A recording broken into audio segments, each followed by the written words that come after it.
I definitely think that the core elements of every Tegan and Sara song are based on our experiences.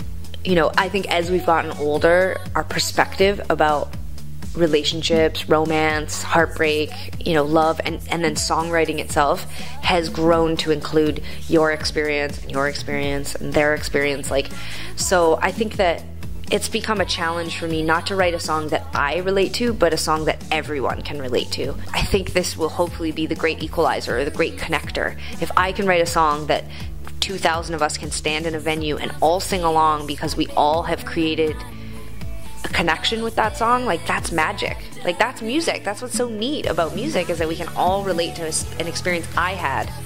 But I wrote it in such a way that you can put your own experience into it. So now it's your song. I'm always weary to say, like, Tegan and Sara songs are about me, because they're not. I mean, when I'm writing them, they're about my experience, but they're not about an incident. Like, they're not about one thing. They're about a feeling. Like, it's an essence. I'm capturing a moment, and that moment can be picked up and dropped off. I think the way that I relate to Sara's songs are the way you relate to my songs, and you know how I relate to Bruce Springsteen. We look for something in the words, the melody, just the experience of listening to a song, and then we start to project our own life and our own experiences. So when Sara sends me a song, you know, like the first time I hear a song, like the first time she sends me Goodbye Goodbye, the first time I listen to it, all I'm thinking about is the production, the keyboards. I'm marveling at the structure of it. Like, I'm like, wow, Sara's so good. Then the next, like, 2 or 3 times, I focus on the words.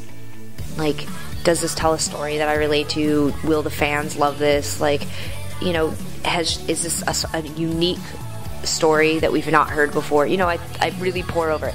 After that, all I do is use it as a soundtrack. I just start listening to it and imagining me singing it, or me playing it, or some experience that it conjures up when I listen to it. So I think it's probably very similar to, like, your experience listening to music.